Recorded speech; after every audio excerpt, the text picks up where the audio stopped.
خلقناكم أزواجا وجعلنا نومكم سباتا وجعلنا الليل لباسا وجعلنا النهار معاشا وبنينا فوقكم سبعا شتاتا وجعلنا سراجا وهاجا وأنزلنا من المعصرات ماء ثجاجا لنخرج به حبا ونباتا وجنات ألفافا إن يوم الفصل كان ميقاتا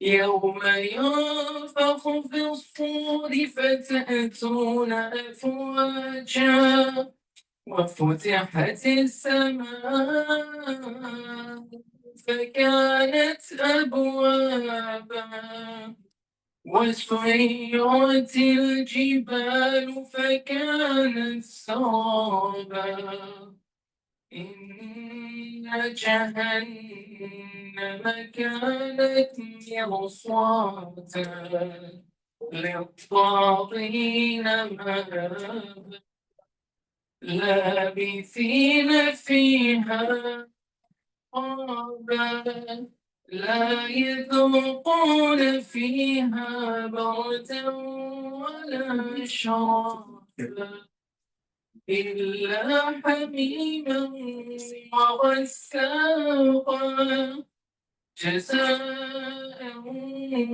وفاقا إنهم كانوا لا يرجون حسابا وكذبوا بآياتنا كذابا وكل شيء أحصيناه كتابا فذوقوا فلن نزيدكم إلا عذابا إن للمتقين مفازا حدائق وعنابا وكواعب أترابا وكأسا دهاقا لا يسمعون فيها لغوا ولا كذابا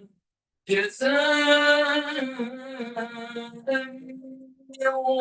ربك عطاء حسابا رب السماوات والأرض وما بينهما الرحمن لا يملكون منه خطابا يوم يقوم الروح والملائكة صفا لا يتكلمون إلا من أذن له الرحمن وقال صوابا ذلك اليوم الحق فمن شاء اتخذ إلى ربه مآبا إنا أنذرناكم عذابا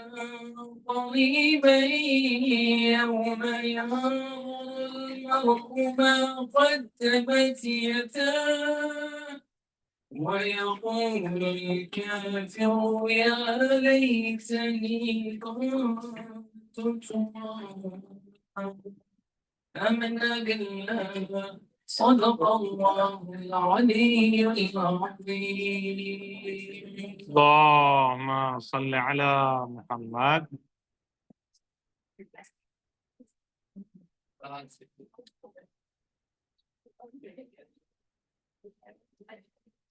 محمد وعلى أهل بيته الطيبين الطاهرين. اللهم صل على محمد وآل محمد. Assalamu alaikum wa rahmatullahi wa barakatuh. وعليكم السلام ورحمة الله وبركاته. So I think it's obvious in this discussion, spirituality versus religion. That's usually the way that people conceptualize both these ideas, right? That they're somehow at odds, or that one needs to be prioritized. So typically in this conversation, people, they're quick to judge, right?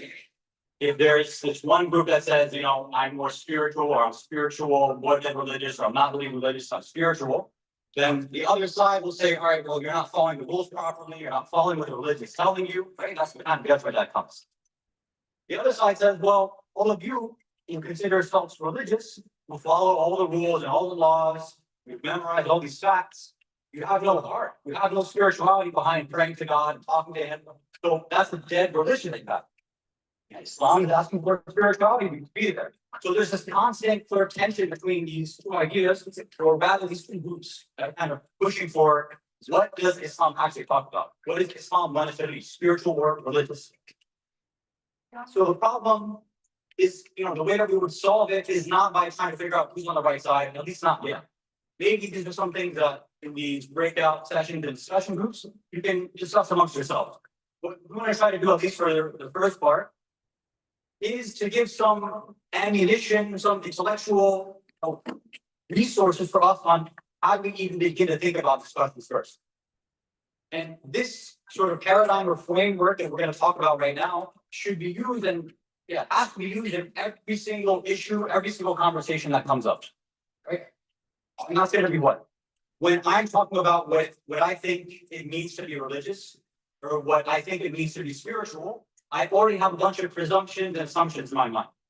If I'm judging somebody else who claims that they're religious or claims that they're spiritual, I'm using my own definitions. So at the beginning of every conversation, every debate, every discussion, or even for me to try to figure out what is right and wrong has to be what? Definitions, every single time. And you notice that in, let's say, Western secular books, sometimes they'll have like a table of terms, which they call a glossary. Where does that usually come? All the way at the end, right? All the way at the end, I find we can define some stuff for you, but the meat of the book doesn't have that.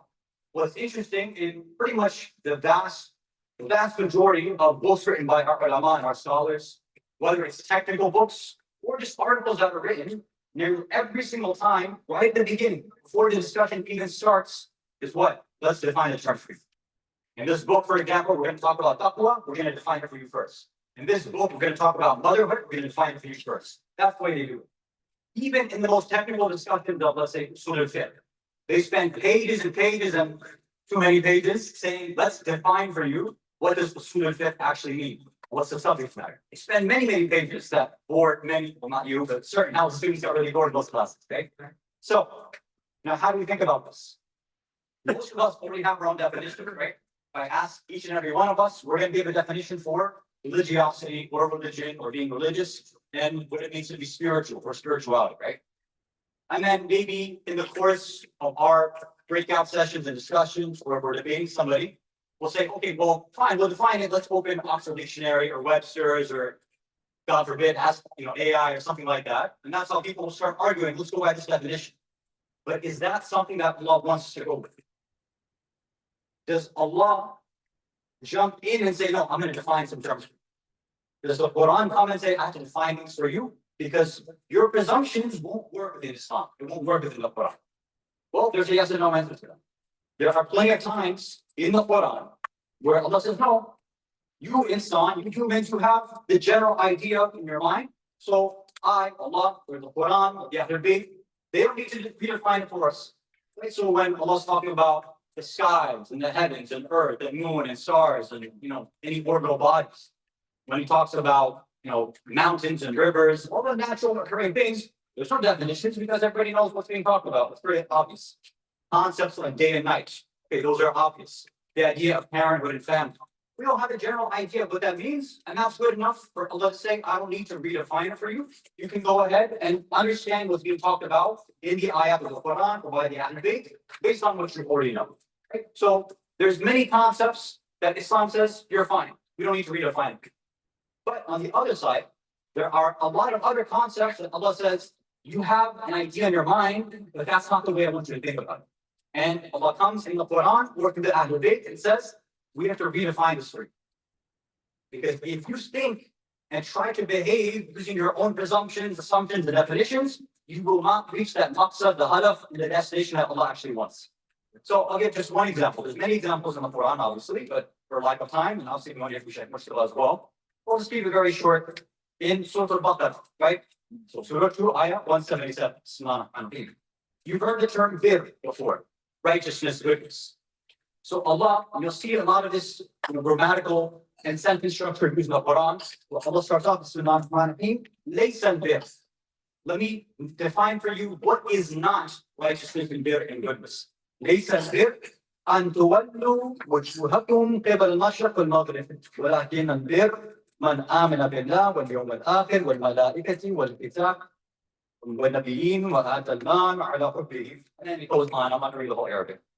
So Allah saying righteousness or bir, what you have in your mind is not that you turn your faces towards the east or towards the west, but righteousness, bir, is actually somebody who believes in Allah, the day of judgment, angels, book, prophets, etc. So Allah is specifically coming here and saying the definition you have in your mind is not it. I have to redefine it for you. And we can think of many other examples too. For example, in Jahiliyyah, the Arabs had an idea of loyalty, of allegiance, tribalism. Allah says, now, can't use those definitions. I have to redefine what that means for you. They had their own idea of what, let's say, wahda and unity meant, right? In terms of tribal unity. Allah came and said, no, that type of unity is not real unity, right? That's where you get something like wahda. It has to be tawheed based. That's the only real wahda that can be. So, now, how do we take this and open up the discussion? So, two different ways. One is, first, let's think about religion. Is religion defined for us in the Quran? I'm not going to give you the answer. That's the whole point of breaking down the discussions. So you have to open up the Quran, say, what's the Arabic word we use for religion? Deen, right? Most likely. So we use deen. And we are obviously in the deen and Allah is Islam. The religion with Allah is Islam. Allah says, all right, I have something to say about this word deen. So I have to look everywhere else. Where is this concept being mentioned? What are some of the ideas there?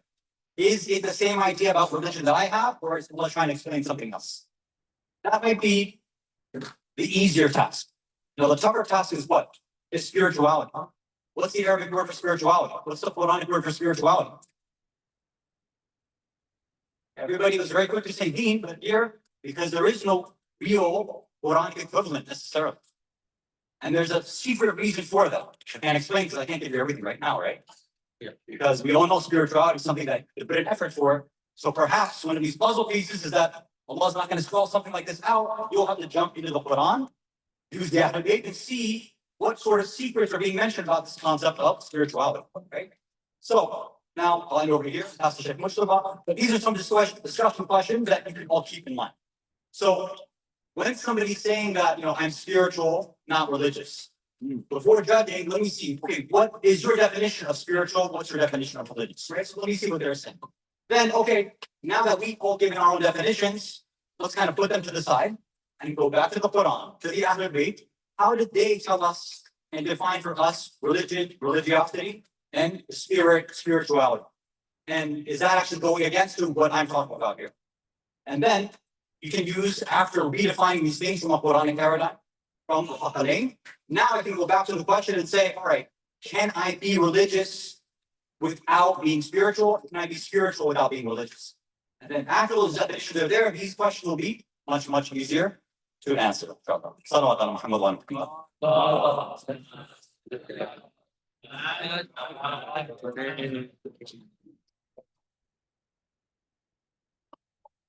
Oh, that's that.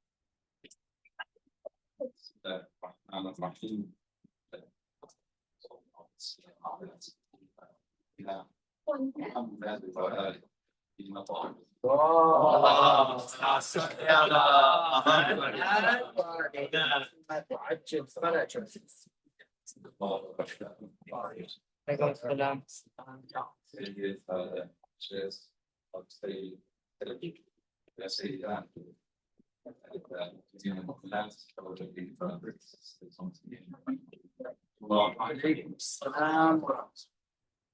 think, most of you probably has, or most of you deep within yourselves, most of us, we know very well what is the way to Allah. Allah subhanahu wa ta'ala teaches we are on this. He has shown us road ways. So there are two ways to Allah subhanahu wa ta'ala. There are two groups of people mentioned really that we are on. One is the group of believers, Amen, and one is the deniers, Kafir. For is denial. They don't, but they deny. So we're either believers or deniers. I don't see a third category. Yes, of course, we have in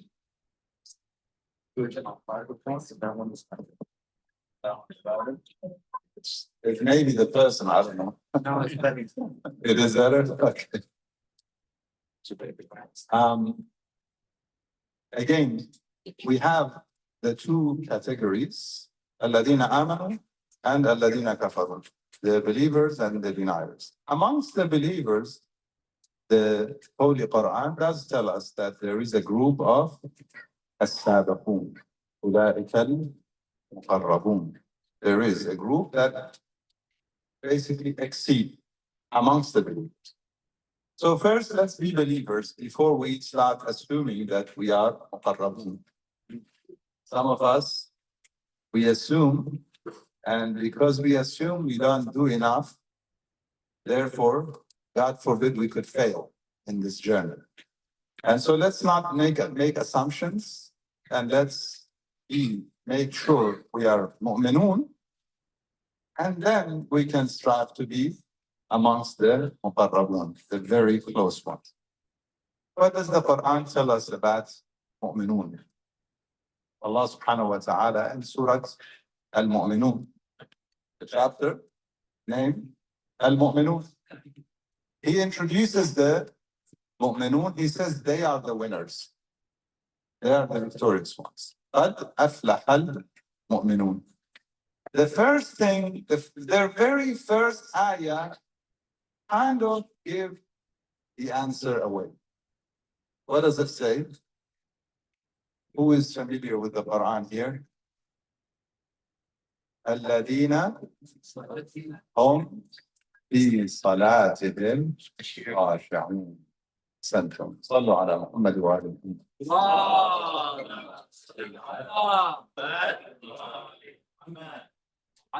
So before we start introducing some new theories and new schools, new trends, if you wish, we have to look back in the Quran and what it says. The first thing is the mu'minun, not only do they pray, but they're also very, very humble spiritually in their prayers. So there's two types of humbleness. There is the physical humbleness, and there is the spiritual, the heart. Yeah? The physical humbleness referred to in Arabic as khudu'. The spiritual one, it is referred to as khushu'. The ayah says they are the mu'minun. Who are they? There are few very important things about the mu'minun. So it takes discipline and practice and further studies and understanding so we have better discipline and better practice in order to gain any level of spirituality. Spirituality cannot be separate. It is a byproduct. It is the actual product, rather, the goal of religiosity. الَّذِينَ هُمْ فِي صَلَاتِهِمْ خَاشِعُونَ. They pray and they're disciplined about prayers, and therefore their hearts are humble during prayers. This is essentially spirituality. We cannot separate them. There are some who suggest, it could be, one could be spiritual, and there are people who suggest, if you feel more spiritual in certain practices or certain things that you do.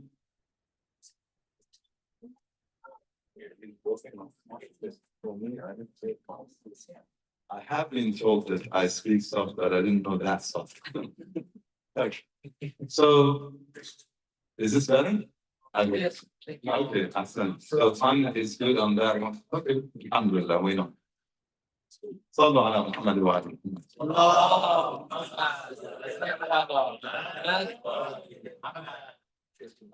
So what we were saying is that spirituality essentially is the product of religiosity.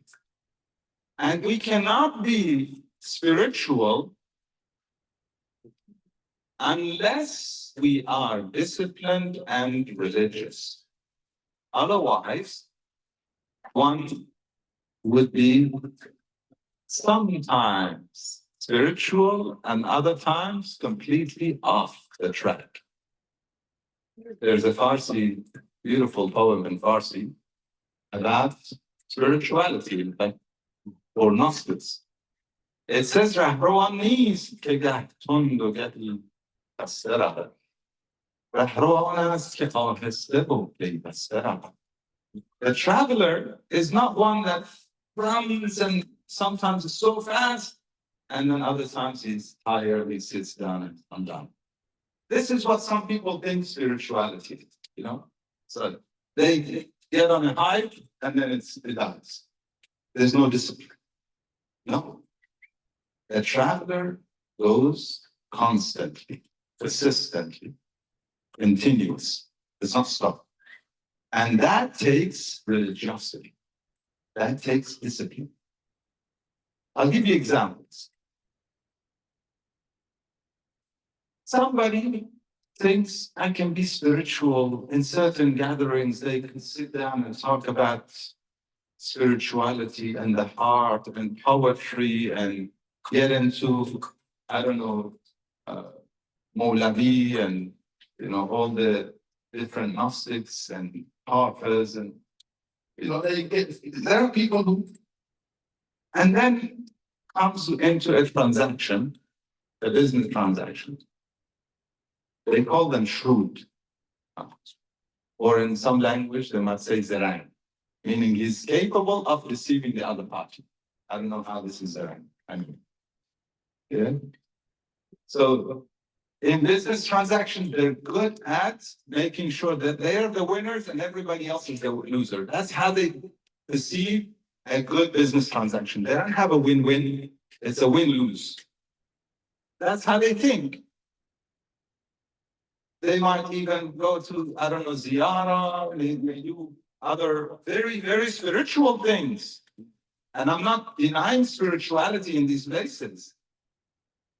But you can only see the reflection of it in transactions.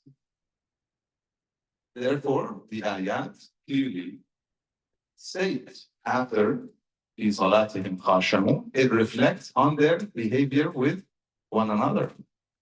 Okay. أماناتهم وعهدهم. If they're trusted, if they make a promise, they keep it. They give their charity. الزكاة فاعلون. They are also chaste. Men and women, they're chaste.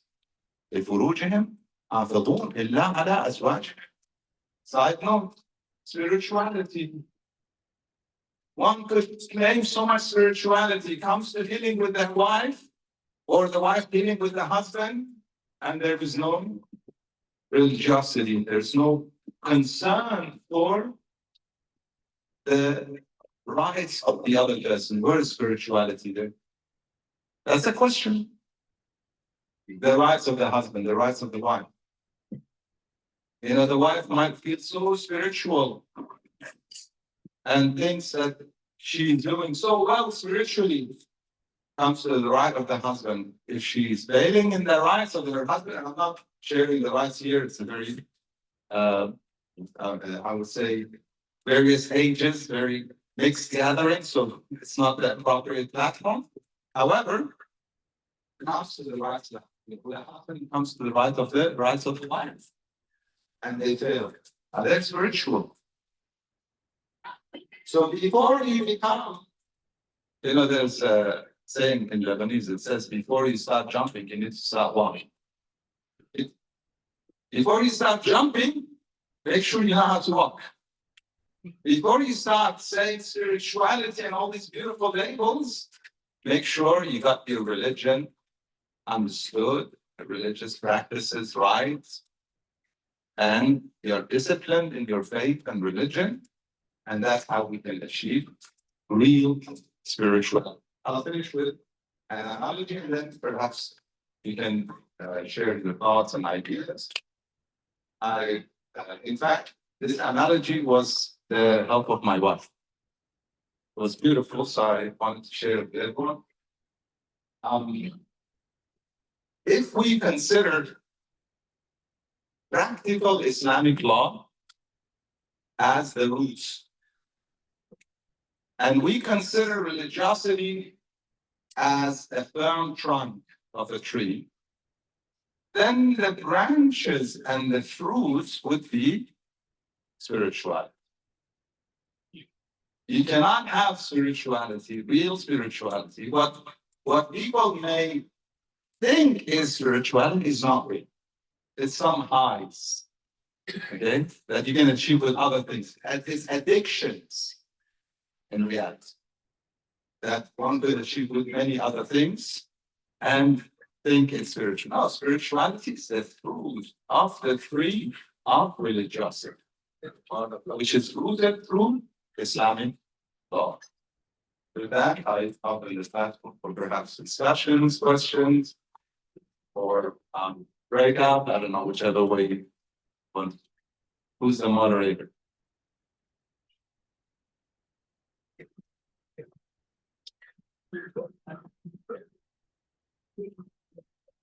So, 1 second. Be spiritual.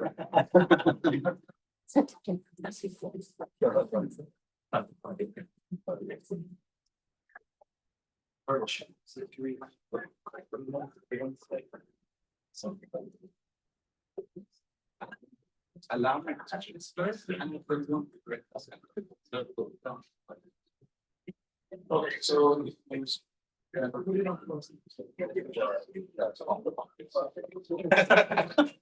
so if you have any questions, I think that scholars are here to answer, but maybe we all make some comments to add to the discussion. Sure, a lot of people have heard spirituality and religiosity from multiple perspectives. So by the grill, I hear a lot of sounds. I hear it from the side. Yes. Yeah. Something is mentioned that there is a board of activity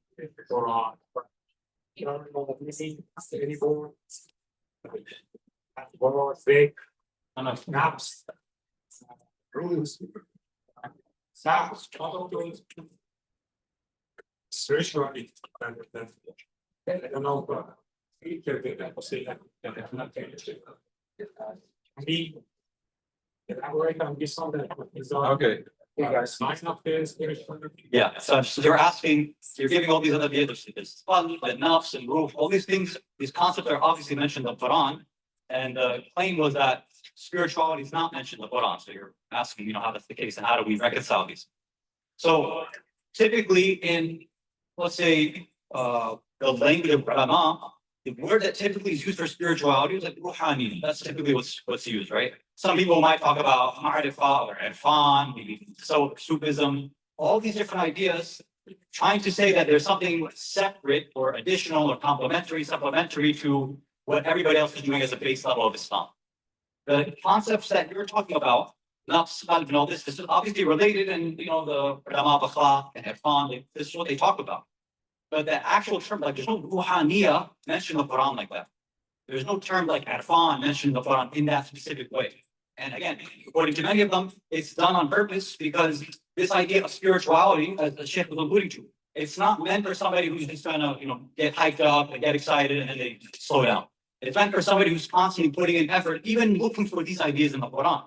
Right? This is where things like that will come in and deeper tafsir of the Quran. Or somebody now has to go and see, for example, like Mujtaba and other mufassirin, when they mention the way that somebody needs to understand these concepts of the Quran, said that look, the only way to really do this is if somebody has this proper macro bird's eye view of all the different concepts that exist. So I can't just take one word or one instance here and there and now develop some idea, as many do. Right? We always, criticize the Wahhabis and people who hate Islam for doing that. They take one ayah out of context or one usage of a word in one ayah out of context. Well, we do the same thing too, right? La ikraha fi din. There's no compulsion in religion. Somebody takes that one, they take it out of context. Like, no, there's a context for that as well too. So these ideas of qalb and ruh and nafs and all this, all that put together creates this, what we call Islamic system of spirituality, again, according to the ulama, and it fits in, but the actual idea of spirituality, that specific word, so to correct me, that does not exist anywhere in the Quran like that. And again, many say that that's done purposely. So I don't know if that answers the question or not. Seems like yes. You don't have to say yes. I didn't answer. It's okay. But maybe this is for Neda of separating those things. We have came up, this the human being, but maybe it's not two. It's just one. All of them beating that is under this umbrella. So, yeah, I don't want to use the word made up. I understand why we would use that word. The way the ulama would say is that we're just discovering things that have been hidden in the batin of the Quran, for example, right? The hidden interior esoteric meaning. That it's not there because if it's there as the zahir, the superficial, the surface level stuff, then it's accessible to everybody. But these things are not meant to be accessible to everybody in that first phase because it can become difficult things, right? So it's meant to be for those who put in a bit more effort. So simple examples, even when we're explaining, let's say to a child, when we're talking about, they ask, where is Allah? What answer do we typically give? We'll say, Allah's everywhere. And then sometimes if a kid is smart, like, okay, Allah's in the bathroom too, like, what do you mean? And for the very tight, wound up uncles or aunties, no, not in the bathroom. Like, that's disgusting. But you just said everywhere, so yeah. But then we have to be smart. Well, actually, no, Allah's not there. He's nowhere. If you just said he's everywhere and now he's nowhere, you're contradicting yourself. But as you get older and more mature in your thinking, you can say, of course, but it doesn't have a place. So yes, manifestations everywhere, but it doesn't actually have a place. So as a person is raising their levels, these, subtle concepts can come there. So they're not necessarily spelled out like this, but as a person's growing in their religious growth, as many Marafas say too, your relationship with the Quran will start growing too as you grow, right? You know how they say, when you come back to certain ayat, I've been reading this ayat since I was a kid. I've never felt or been inspired by this meaning before. I'm not saying we take our own tafsir from it, obviously, but it seems like it's giving a different feeling and a different meaning. That's because there's, as many of our teachers would say, Sayyid al-nafs. My nafs has been growing, and now when I jump back into the Quran, it's speaking back to me in a certain different way that I didn't exist like that before. Similar to when you watch cartoons or TV shows when you're a kid, you don't understand the jokes, you don't really know what's going on, you kind of laugh at whatever. When you go back to there when you're older, you're like, well, that's what they were talking about. I can't believe they said that in a kid's show. So as we grow, there's different meanings that sort of come out. So the ulama, what they're doing is deriving and discovering things that already exist within the Kalam Allah, right? The Quran and the explanation by the Ahlul Bayt as well too. Sometimes it's again putting all these pieces of the puzzles together. And sometimes it's saying that no, it's hidden behind this hijab or this something like that, and we're now uncovering it and showing it to everybody else. And there's many other concepts like that too. Even this idea of wajib, mustahab, mubah. These are not terms in the Quran. There's no term wajib or haram like that. It's terms that the ulama are using to describe these ideas which exist in our Kalam, obviously, but they're not specifically mentioned in that case.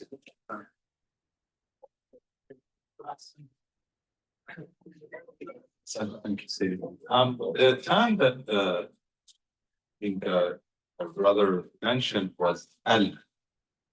I think you mentioned that Quran mentions al. Actually, the closest, I guess, concept to the issue of spirituality in the Quran would be about the presence of the heart. Because I think what people often consider spirituality are moments of connection, moments that there's a deep connection, which is something that we all need. In fact, even in some psychological theories, they suggest that one of the areas that human beings need for health, for psychological, mental health, is spirituality. So that connection. So that essentially, that is the work of the heart, the connection to the heart. And Quran does mention sometimes that people who have the heart, for example, people with a heart would understand. However, the third group that exists, I mentioned earlier in the Quran, are the Muqarrabun. And what distinguishes a group from another is based on ilm, knowledge. So again, to be spiritual with based on no action or no knowledge, it's not possible. It's some highs, moments of high that you can gain with many other things. We have in the Quran the concept of Ar-Rabbaniyun, for example. Okay? The godly people. So there are people who are godly conscious. They're always conscious of God. They're considered gods. There are people who are with the heart, or I mentioned the people with the heart. So there is a group of people that is above. The condition for that is knowledge. This is why Allah subhanahu wa ta'ala says, إِنَّمَا يَخْشَى اللَّهَ مِنْ عِبَادِهِ الْعُلَمَاء. It's those with knowledge that really fear Allah. And fear here is God consciousness, is an awe. Not fear as in like fearing a stick. No, consideration. It's that feeling of the presence and therefore worrying about the what Allah subhanahu wa ta'ala would how he would see, how he would be pleased or displeased with something that I am doing, or even I'm thinking. To go on a deeper level, he knows of my thoughts. How could I be thinking, for instance, jealousy? How could I be thinking arrogant, for instance? Even that thought. So that takes what? It does not come with no knowledge. And amal. Again, we cannot gain spirituality without amal. We cannot improve amal without ilm. No action, no spirituality. Action, always. With simple things. And yes, one could stumble and completely ruin their spirituality through little things that they may do to people, for instance, oppression. If I'm oppressive to my spouse, if I'm oppressive to or undutiful to my parents, do not expect spirituality or connection, real connection. It's not going to be there. Also, if we want spirituality, we have to act. Act on what you know, and God gives you what you don't know.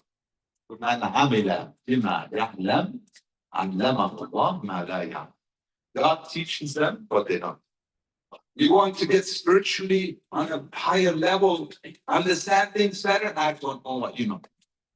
You know the things that you already do, act on them. You act on them, God teaches you more. You act on the new things that you're learning, you go to the higher level, then you can achieve certain labels like ulul albab or ar-rabbaniyin or other beautiful labels that exist or statuses that exist in the Holy Quran. The statuses do exist.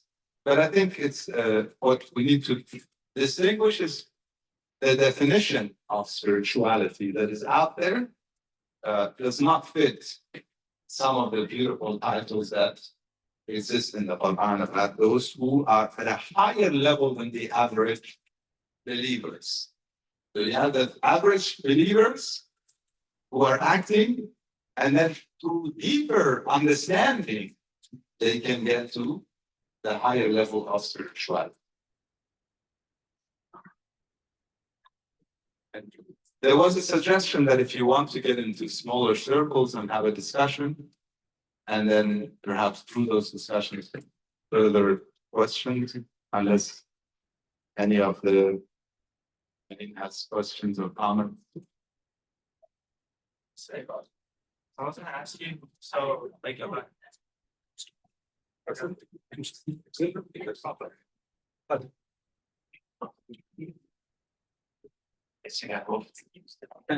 gonna ask you about Ifan, right? On the system. I think Sunnis they call it Tasawwuf, I believe. Is there like, for example, I've heard that if someone isn't disciplined, someone that isn't really studying Quran, for example, but if they base Islam that they fall astray if they don't have the discipline. And then also my other question is about a figure that I've heard called Mujtaba. I've heard about this figure about being like one of the mystics, I believe. What he taught, is that something that's taught in the Quran of the debate? Is it like a mixture of that plus some kind of evolutionized ideas? Maybe you guys can elaborate on that.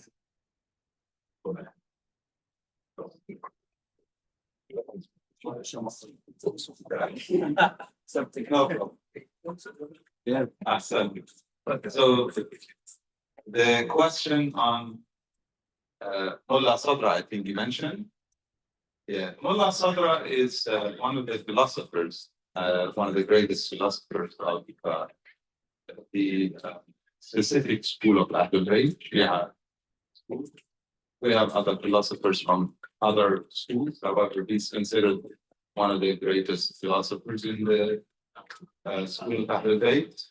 And he does have some ideas or some writings in what is referred to as Gnosticism, I guess, which is distinguished from mysticism. That's not our conversation. Doesn't exist in the Quran. That's the question. Yeah, his teachings is so again. Not everything in details is mentioned in the Quran. Not even our daily salat. The details of our daily salat are in the Quran. Yeah, how many rak'ah are the daily prayers? How many prayers do we have? Typically in the Quran, in the other schools, they accuse us of praying, combining prayers, and they say you guys only pray 3 times. So sometimes when it's, sometimes you have to debate in a way that challenge the speaker. So I tell them, show me the 5 times that you're talking about in the Quran. Oh, but it's well, the Quran speaks of 3 times. We have, yes, we do believe in the 5 daily prayers. However, the Prophet himself said you can combine Dhuhrayn and Maghrib and Isha. And so this is okay. Again, not everything is elaborately explained in the Quran. Some of these theories are derived from the Quran, some of them from the Ahadith, and some of them could be their opinions. Okay. However, unfortunately, there are people who want to study Arfan, for example, and they want to start a journey of Gnosticism or mysticism. Yet, the very basic things of the religion they don't know or they don't act on. That doesn't work. These people, these scholars who have these theories, they spend years studying, practicing. Their daily things are all in place. Their night prayers are in place. And then they start working on further, perhaps understanding or deeper understanding of the journey and getting on a higher level. There are people who think by sitting in some fun classes and studying a few things, we can jump the ladder. It's not gonna. Okay, so we have to walk before we run, and we have to run before we start jumping. And so that's what was the other. The sum of I think this is. Yeah, like this is like if there for someone who isn't very knowledgeable, decides to kind of jump in, I guess you already. But like, is there be a danger for a person? Because I know another, like for example, Christianity, they say that before you start diving deep, you got to be careful. Because you can kind of get misguided or fall astray. I'm assuming that's the same kind of concept. You try to dive into that, but you really don't have the basics of Islam. Is that a danger for your own spirituality or your own religion? So.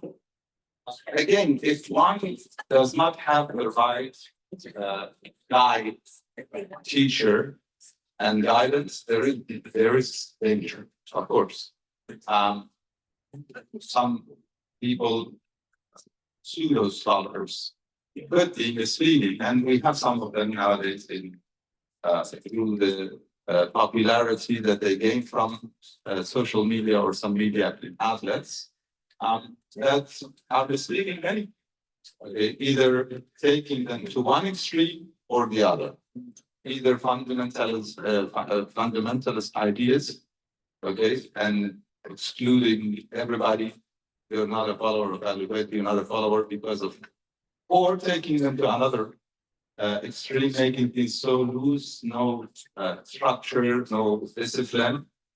So one has to be careful who you listen to. But again, if one follows our teachings given by the Quran and Ahlul Bayt to our scholars properly, then they can gain further spirituality through knowledge and action. Ilm and amal. Knowledge and action, yes. Any other way?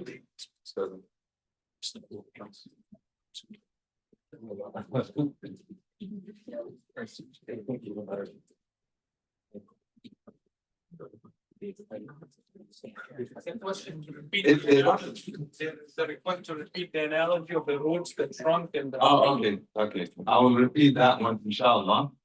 Before I do that, I wanted to suggest that if you don't have questions, do start asking questions.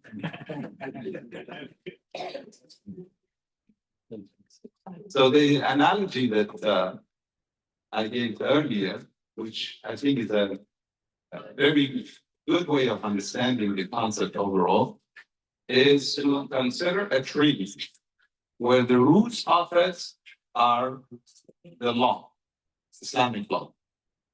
Okay? The trunk of it is religiosity, practicing Islamic law. Firm. The trunk has to be what? Firm. Yeah. When we are practicing Islamic law properly, and we're holding firm into it, then we can expect to have fruits. And the fruits here are spirituality. You know, those spiritual moments do happen. And they are beautiful. They happen through proper practice.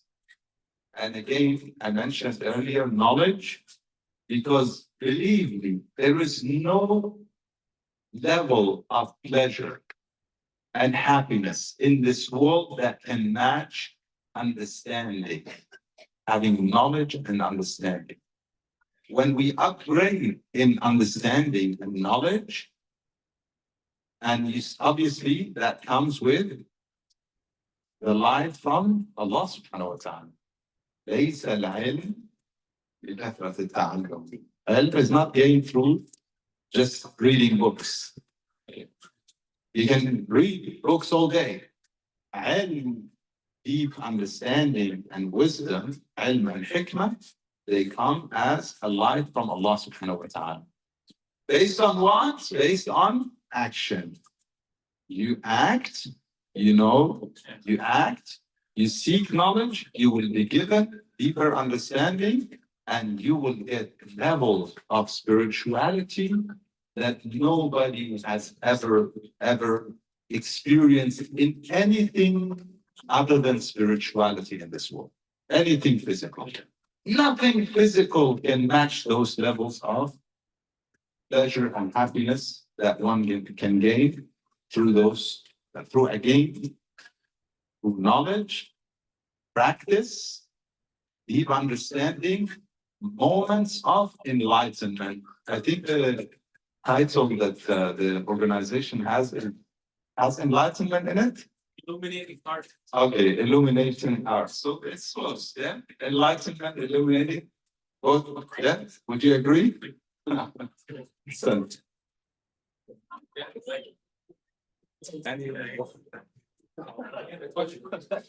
Yeah. There's a suggestion that we can start eating.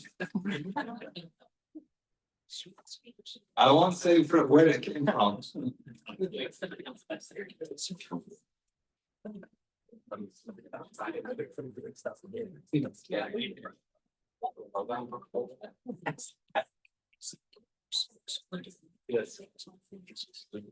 We consider there are three analogies for these. Validation. A tree hasn't necessarily bear fruit. And that's why that's not the custom. Sexual arts has a tendency to feel or spiritual. But those state like poverty says when you feel it's like you stop and you don't feel just spiritual, do your what you want to do. That's not spiritual. Yeah, okay. That's a very, very good question. I did want to cover that, and I had that hadith in mind, and another hadith that I will share. I thought maybe because of the time, but thank you for bringing that up. So the question is regarding the heart having fluctuation.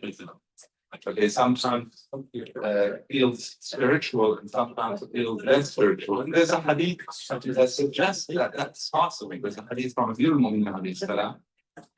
He says the heart has moments of forthcoming and moments of going backwards. So he says, whenever you feel it's coming forward, then do all the mustahab, all the extra stuff. And whenever it's not, do the wajib. So again, amal has to be there. Discipline has to be there. Or one falls off. It's painful. Salam. There's salam. And we have to stay in the salam. And we have to stay mustaqim. Yes? Not fall off. And that takes discipline. But yes, the heart does have movements. And as you said, if we can add that to the analogy of fruits, every season, every now and then, it's not always there. Yes, the heart. In fact, there's a hadith from the Prophet Sallallahu Alaihi Wasallam.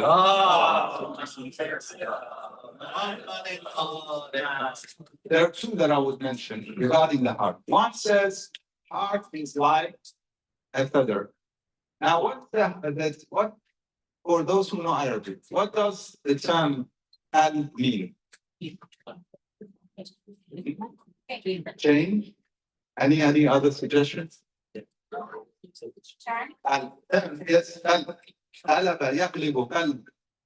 okay. So qalb is named qalb because of the qalb, because of the possibility of change. Then, side to side. There's a hadith that says heart is like a feather that gets hooked onto a tree trunk. Okay, now there's a breeze and the feather is hooked onto the tree trunk. With the breeze, how does the feather go? It's so fast. Yes, it's standing up and down so fast. The hadith says this is how hearts are. So hearts do have that those moments, different moments. Sometimes so forthcoming, sometimes not so much. Okay, and in order to maintain the right direction, that's where we need discipline. That's why we need the religiosity. So spirituality is a product of religiosity. Can one gain spirituality without religiosity? Yes, some moments here and there. But it does not mean emotional aqidah, a good ending. To guarantee a good ending, we have to have a discipline, stay on the path, keep doing the right things, and then we keep seeing more and more moments of spirituality that be those, the high moments. Otherwise, one will easily fall off the track. Easy. With that answer.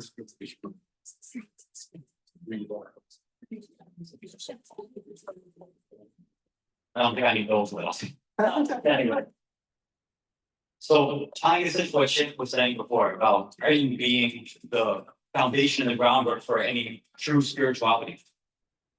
I'll give an example that I think practically happens to us as, say, those who are teachers in whatever Islamic schools we may be involved in, volunteer or otherwise, as parents, grandparents, uncles, aunts, whatever. Whenever we try to engage in practice of tarbiyah or teaching others. Our method seems to be many of the times when we see somebody who's our children, for example, a student, when they're just not interested at all. They don't want to learn, they don't want to practice, they don't want to pray, for example. What we end up doing, we double down. No, we need to pray on time. Oh, and walk with fadila. Make sure you add in all the mustahabat. Make sure you do it like this. And this is completely opposing what is mentioned by that debate.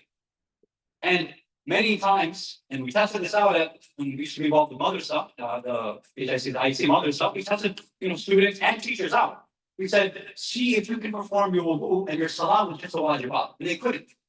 People themselves right now cannot distinguish between what is wajib and what is mustahab.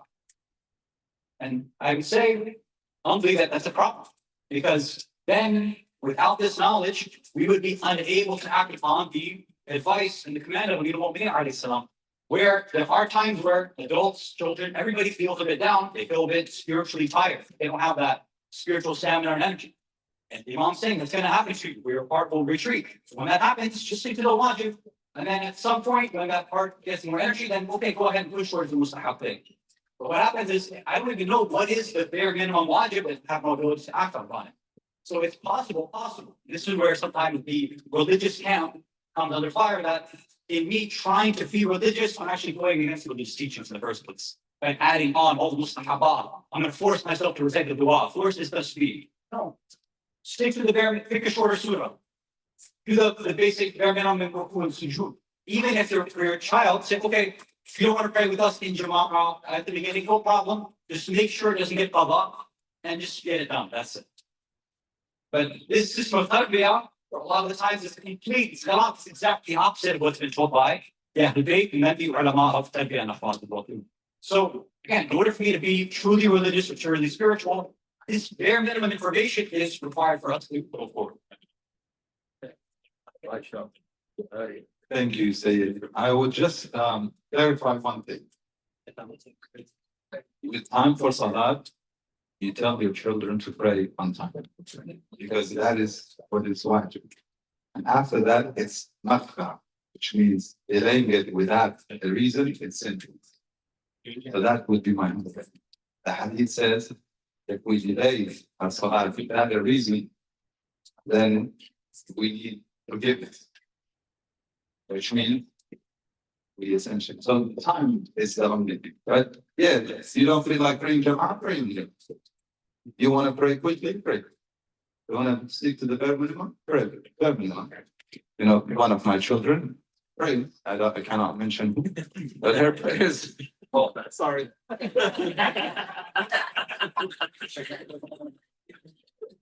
Are beautiful. I can't say anymore now. I can't say it. But yeah, so pray however you want to pray, but pray on time. That would be my humble addition, if you allow. I can't allow you to sense.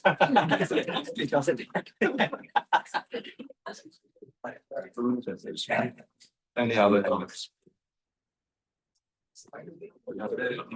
There's nothing in our Islamic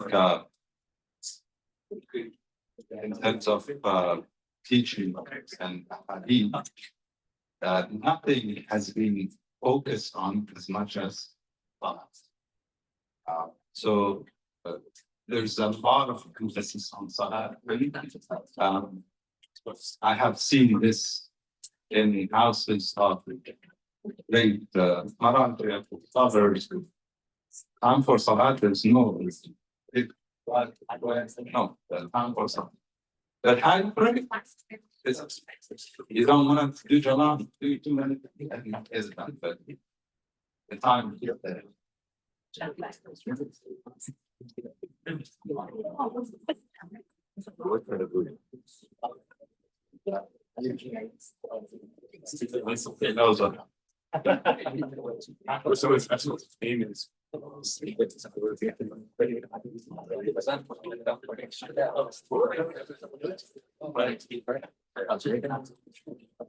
I was told the food is ready and it has fadila time as well.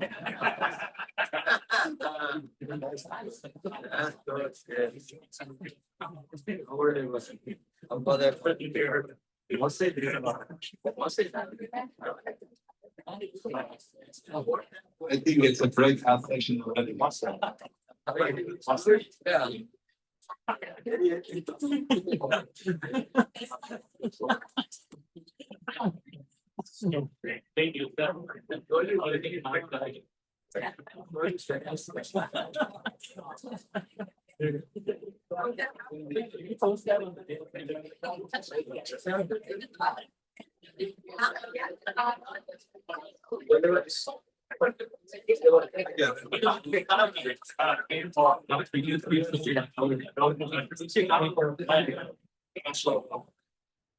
Thank you so much, everyone, for joining the program. We really appreciate you participating. We hope you found this beneficial, and we would be delighted and honored if you can make it to future programs. But more importantly, there are some of these flyers that are going to be passed around by some of the youth.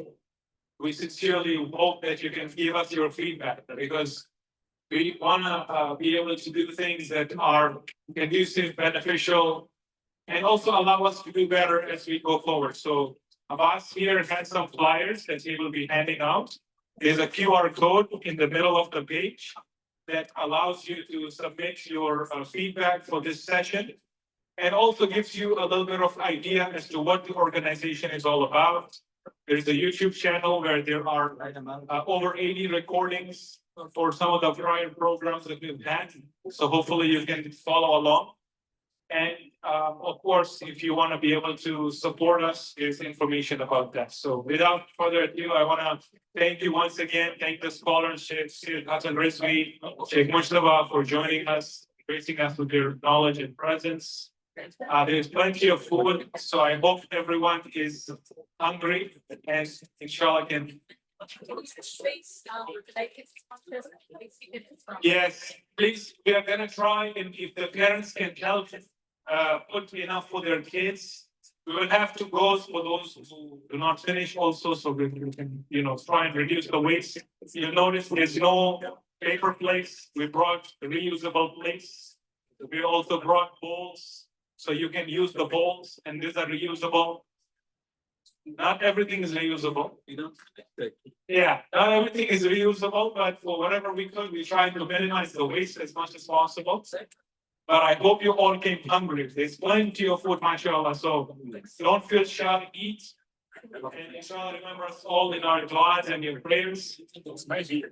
Without anything else, we'll just end with a short dua. Maybe dua to Imam Farag, so Sheikh can recite that. Yes. Then after you have to give something. No, it's fine. Let's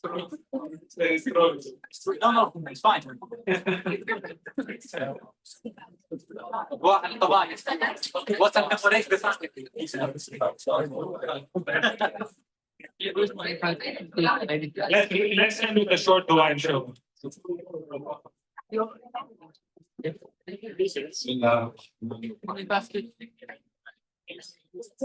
ربنا لا تؤاخذنا إن نسينا أو أخطأنا ربنا ولا تحمل علينا إصرا كما حملته كما حملته على الذين من قبلنا ربنا ولا تحملنا ما لا طاقة لنا به واعف عنا واغفر لنا وارحمنا أنت مولانا فانصرنا على القوم الكافرين.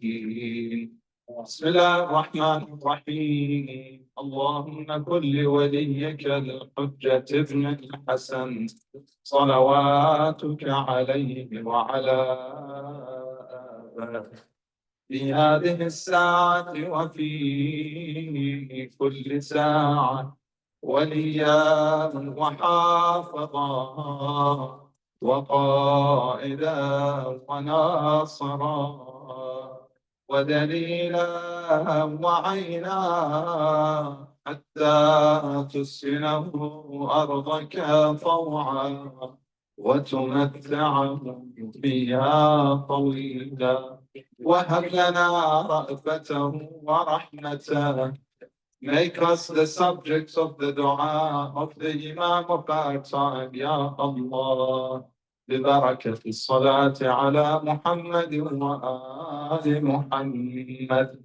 اللهم صل على محمد وآل Under all the marhumin of the mu'minin and mu'minat, especially the marhumin of those who worked hard to make today's event possible, those who provided, those who cooked, and all those who will inshallah eat and enjoy. Let us remember all the marhumin of all the mu'minin and mu'minat in this gathering with the recitation of Al-Fatiha مع الصلاة على محمد وآله. اللهم صل على محمد وآل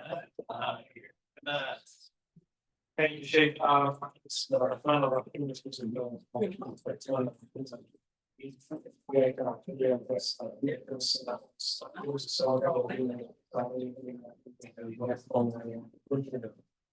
Yes, I go back and thank the volunteers. This event would not be possible. There's a lot of people behind the scenes who are, we've been planning for months to find the date that works, to find the location that works, to find the right venue, and all the people grilling there. I know I called them out a couple of times, but thank you, Sultan and his crew there. And the team that is behind this organization, so it's the Sayyid Al-Khalfan, Hussein Jian, are some of the hardworking people who have helped to make this possible. So it doesn't go, this thing don't just happen, it takes a little bit of effort. I did promise Hussein that I would mention his fundraising also for Zahra Trust. He didn't want to mention it because he thought it would be conflicting with this. I said, listen, the pie is big enough. The pockets are big enough. So don't worry. The Muslim community will give no matter what the case is. He's raising some money for Pakistan. There's some flood victims. I said, no big deal. We'll mention it. If anyone wants to support Zahra Trust, they do a wonderful program to help the orphans, the needy. And so if anyone wishes to donate towards that cause, you can meet Sultan. He's the chief drill officer. He has an apron that says, do not worry, I can do this. So you can meet him and he will be happy to give you more information on whatever you're raising for this person. Thank you so much. Ramadan, come and salawat.